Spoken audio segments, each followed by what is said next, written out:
The topic here is going to be diabetic retinopathy, and this is a very important um, topic in ophthalmology in your clinical practice if you're working an outpatient clinic or even if you're working with older adults as a hospitalist. The reason is because so many people have diabetes. 10% of Americans have diabetes, and I think that's a conservative estimate because a lot of people have diabetes and don't know. Furthermore, that number can only be expected to increase as our population gets fatter. People are going to be more and more likely to develop diabetes as they get older. So diabetic retinopathy is not fully understood as far as its pathophysiology goes. However, what we do know is that it's a pathologic breakdown of retinal small vasculature, and it's due to persistent hyperglycemia. And this damages the pericytes, which are responsible for maintaining the blood-retinal barrier, and it also damages the basement membrane of the vessels. And so because of this, you damage and ultimately destroy the vessels, but not before causing fluid to move out of the vessels, proteins, lipids to move out of the vessels. So this is a breakdown of the retinal vasculature, and it's primarily encountered in patients with poorly controlled diabetes mellitus. But some people may have well-controlled diabetes and still develop retinopathy. But having controlled diabetes and making sure it is controlled will do you a lot of good in reducing your risk of progressing towards diabetic retinopathy. Okay, so this is the leading cause of new onset blindness in adults aged 20 to 65 years. It affects up to 80% of patients who have had diabetes for 10 years or more. Now, a lot of people have diabetic retinopathy and they don't know it and they don't have symptoms, and if they may not ever develop symptoms from it. So that 80% number is staggering, but it's not necessarily reflective of how many people really have problems from diabetic retinopathy, but it is reflective of how many people could develop problems from diabetic retinopathy. It all comes down to how well you're controlling your diabetes most of the time. So remember that the leading cause of new onset blindness in the elderly, people 65 or older, would be macular degeneration. So in patients with type 2 diabetes, when they're diagnosed, 40% of patients will have some retinal changes, some vascular changes, some change on an ophthalmoscopic exam that's consistent with diabetic retinopathy, even though they don't have symptoms. 20% of patients who are newly diagnosed with type 2 diabetes mellitus actually do present with visual changes as their presenting symptom or one of their presenting symptoms of their diabetes. That said, all patients with a new diagnosis of type 2 diabetes mellitus should be referred to ophthalmology for a baseline evaluation. In patients with type 1 diabetes, because these are usually children, retinopathy will not present for at least 3 years after diagnosis, and typically these patients don't need to start getting observed by an ophthalmologist until they're in puberty. The best management for diabetic retinopathy is primary prevention, as I've alluded to, so controlling blood glucose level through a healthy diet, exercise, and anti-hyperglycemic medications and insulin if necessary. So we classify diabetic retinopathy into non-proliferative and proliferative. And proliferative just means that you're growing abnormal new vessels. So non-proliferative diabetic retinopathy would actually make up the majority because the majority of people who have diabetic retinopathy actually don't know it. And that would be the people who have background retinopathy. So this is where you show signs of diabetic retinopathy on ophthalmoscopic exam, notably microaneurysms, small hemorrhages, which can be dot blot hemorrhages or flame hemorrhages, and hard exudates, which actually comes from vessels that have been destructed. So these patients will have mild changes on ophthalmoscopy, but they don't have any symptoms and they don't have any changes in vision, even though they have these changes on ophthalmoscopy. This doesn't require any immediate treatment, just the primary prevention of keeping the glucose level normal, making sure that they exercise, all those things you can do to prevent progression into proliferative diabetic retinopathy. Now, on the other hand, you can have diabetic maculopathy, and that's different from diabetic retinopathy. Diabetic maculopathy is a manifestation of diabetic retinopathy, and this is where you have edema and exudates or hemorrhages that involve the macula. So, whereas with background retinopathy, you had these changes on other parts of the retina, if these changes involve the macula, typically it's going to cause symptoms. And those symptoms are the same symptoms that you would have with any kind of macular problem. Blurring, decreased acuity, darkening, those scotomas that you see in your central vision, and visual distortion. So this would be a symptomatic form of non-proliferative diabetic retinopathy. This is diabetic maculopathy. Apart from using the ophthalmoscope, you can also do optical coherence tomography, and this will better visualize where the problem is and its severity. And maculopathy is the #1 cause of blindness in patients with diabetic retinopathy. So you can go blind with diabetic retinopathy, and you don't have to have the worst form, which is proliferative diabetic retinopathy. All you need is to have maculopathy, and if it doesn't get treated soon enough, and even if it does sometimes, you can have a permanent decline in your vision or total blindness.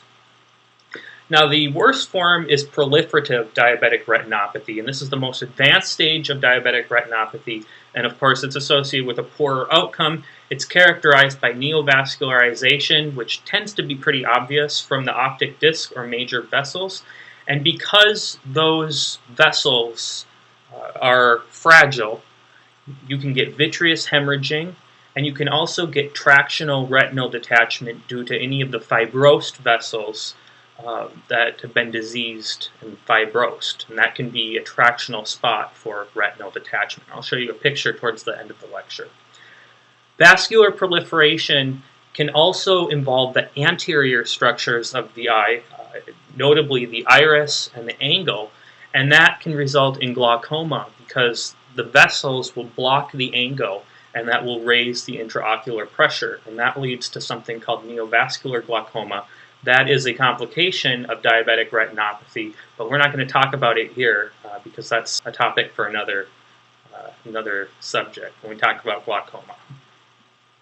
Okay, so this, for the most part, is a normal retina. So you might see here are a few changes associated with diabetic retinopathy, but certainly nothing that would cause symptoms. So you might have a dot blot hemorrhage down here at about 6 o'clock. And also at about 6 o'clock, 5 o'clock, you've got some hard exudates. Okay, and just remember that the hard exudates are just kind of scar formation, but they're due to breakdown of the blood-retinal barrier, and what they are proteins and lipids as well as proteins from the vessels. So they're just dead vessel. Okay, so you might see some here, and then perhaps some up here. Now this is a little bit more obvious. Here you've got your dot blot hemorrhages.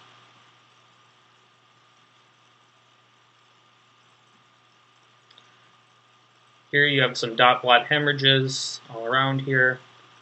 This looks like it might be a burst thrombosed vessel. And here's some flame hemorrhages, and then you have your exudates, hard exudates here, these bright spots. Here's some very obvious hard exudates, not quite on the macula though. The macula is right here. This is zoomed in a little bit more than the other ones. The macula is right here. It's the macula is not involved. You've got some bleeding here and hard exudates, but nothing that's involving the macula. You don't have any neovascularization. Okay, so this would be an advanced feature of non-proliferative diabetic retinopathy. So this is called a venous loop or a venous bead.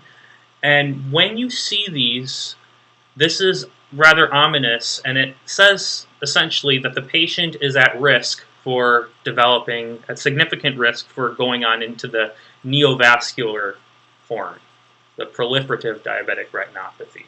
I'll show you some more pictures of these when we talk about proliferative. So again, here you see tortuosity. That's another bad sign. They're abnormal appearing vessels.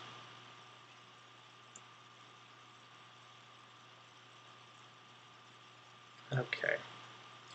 So diabetic maculopathy is disease that affects the macula. So this often occurs with non-proliferative diabetic retinopathy, but it can also occur in the setting of proliferative diabetic retinopathy. So unlike background diabetic retinopathy, diabetic maculopathy is symptomatic, and it can be considered a more advanced form of non-proliferative diabetic retinopathy, but patients with diabetic maculopathy do not necessarily progress into proliferative diabetic retinopathy. The whole question is, what part of the retina is affected? You have one little part of your retina called the macula, and it's very important. And as long as the macula is not affected, for the most part, you're not going to have any symptoms. But once that macula is affected, you're going to start to show symptoms. And those symptoms include loss of visual acuity, scotoma-like black spots in the central vision, blurred vision, image distortion, especially relative to the other eye. What does this sound like? This sounds like macular degeneration. And all that means is that the macula is not functioning properly. So when you look into the patient's eyes, you will see signs consistent with diabetic retinopathy, especially since this is a patient that probably already has diabetes, or labs consistent with diabetes, and you'll see that the macula is affected. For diagnosis, an ophthalmoscopic exam is the first test, and that will show abnormalities. It'll show the hard exudates and the hemorrhages in the area of the macula. Then optical coherence tomography, as I mentioned, is more accurate, and that can show you the macular edema that's consistent with diabetic maculopathy. So here's diabetic maculopathy. This is the macula right here, and you see hard exudates on the macula. So the macula is affected. Unlike the previous pictures I've been showing you, the macula was not affected. And here's some more.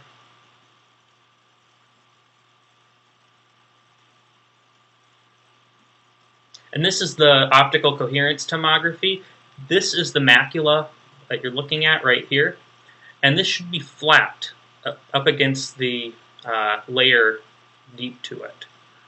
But you've got fluid collecting up beneath the macula, and that's what's causing the symptoms. This is macular edema.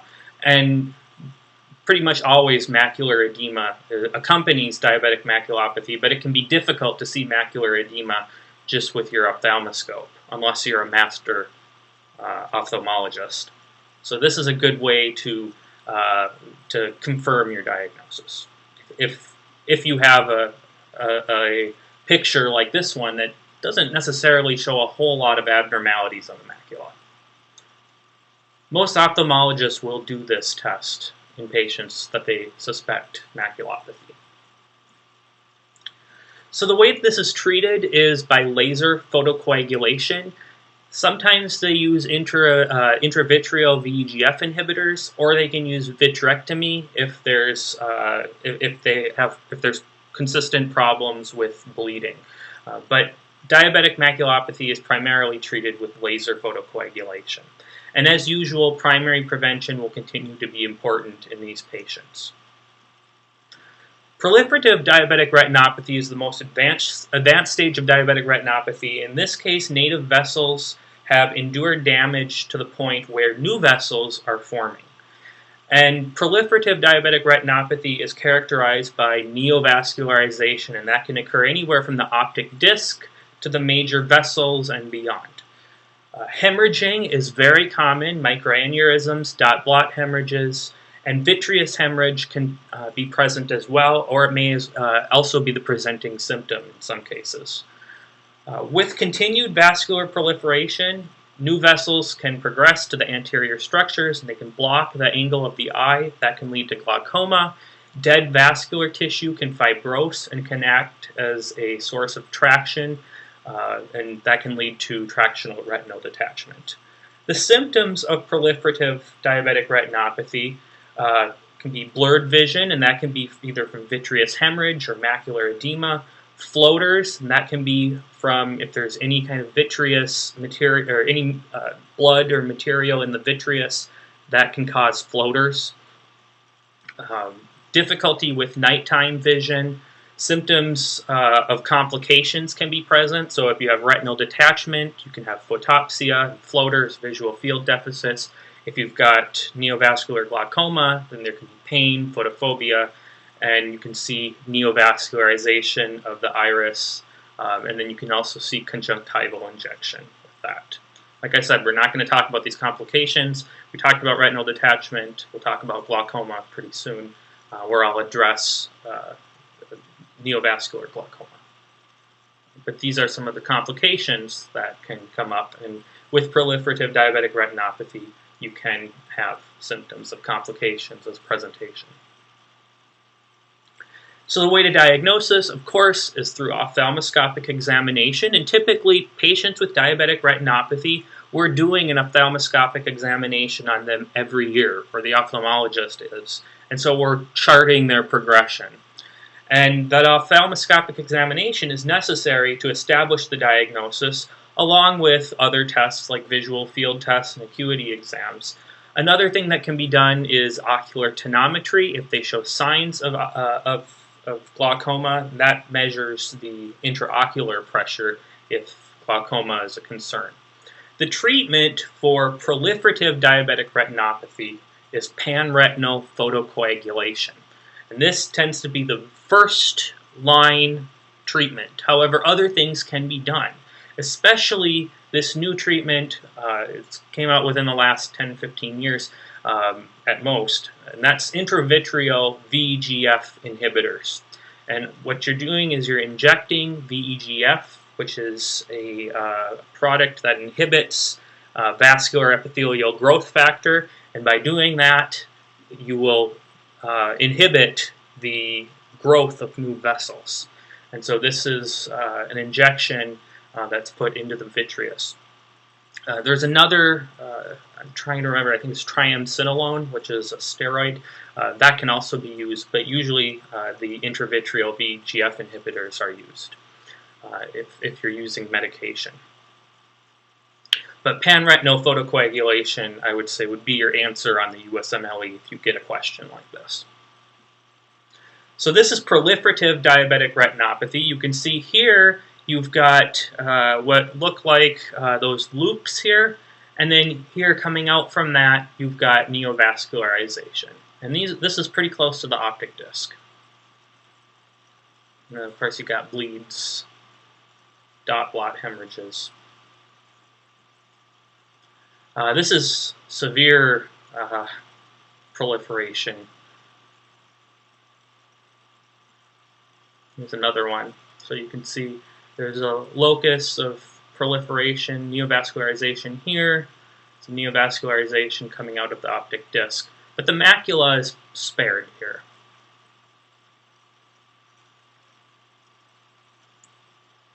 So here's proliferative diabetic retinopathy with a vitreous hemorrhage. So this is a patient that may present with a gradual blurring of vision because they're looking through blood. Here's a fibrous band. This fibrous band is just dead tissue that can show up with diabetic retinopathy. And the problem with these fibrous bands is as you're turning your eyes, these can be points, traction points, where you can get retinal detachment. And retinal detachment is a whole other animal that's treated in a totally different way, but it's very problematic when you have diabetic retinopathy because the retina is already fragile. So you don't want this. This is diabetic retinopathy, but this isn't a patient who has had photocoagulation performed. And that's what these little white spots are. They're just scars from the laser. Notice that they, of course, went around the macula, because if you photocoagulated the macula, well, then you'd have no vision. So it went around the macula here. That's why this area is not done. So further management, remember that patients with diabetes mellitus are at increased risk for other ocular problems besides just diabetic retinopathy. There's also an increased risk for cataract formation, as well as thrombosis to the retinal artery. All patients with diabetes should have blood pressure and lipids monitored. Remember that blood pressure increases your risk of clots and atherosclerosis, and atherosclerosis and clots will increase your risk of thrombosis to the retinal artery. And they should also have their lipids monitored for that reason too. And of course, any adult patient in general should have those things measured, but it takes on more importance in the patient with diabetes. A hemoglobin A1C is the best way to monitor a patient's long-term compliance, long-term progress with their diabetic regimen, and we prefer to have these patients between 6 and 7%. Smoking reduces retinal oxygenation and may upregulate VEGF, so that would accelerate progression to or of the proliferative disease if they already have it. So stopping smoking is always a good idea, but particularly in patients who have diabetic retinopathy, we want them to stop smoking so they don't start making more VEGF and putting themselves into the proliferative disease. Also, since we're talking about diabetic patients already, beware of prescribing the thiazolidine diones, TZDs. Why do we want to avoid these? Because they are associated with an increased risk of macular disease. So we would prefer to have the patient on a different kind of anti-hyperglycemic if we can. And the thiazolidine diones are medications like rosiglitazone or Avandia or pioglitazone, which is, I think, Actos. So remember that when you've got your patients with diabetic retinopathy. When do you refer to ophthalmology? Well, of course, any patient that needs a procedure done needs to be referred to ophthalmology. All new type 2 diabetics will be needed to be referred to ophthalmology for their initial examination, and then they'll be seen every year after that. All type 1 diabetic patients should be referred roughly 3 to 5 years after onset or around puberty. It depends on the age. So if they're adult patients, you could refer them 3 years after that. If they're little kids, like 3-year-olds, then around when they hit puberty, then they should go see an ophthalmologist for a baseline exam. And then, of course, all diabetics who have an acute change in vision, even if you don't see anything with the ophthalmoscope, a handheld ophthalmoscope is not a great way to make some of these more complex ophthalmologic diagnoses. So any diabetic with an acute change in vision should be sent straight off to ophthalmology. And of course, any diabetic with a sudden drop in acuity, we're concerned about the macula, those patients should be sent off to ophthalmology urgently as well. If you have any questions, please feel free to leave a comment below.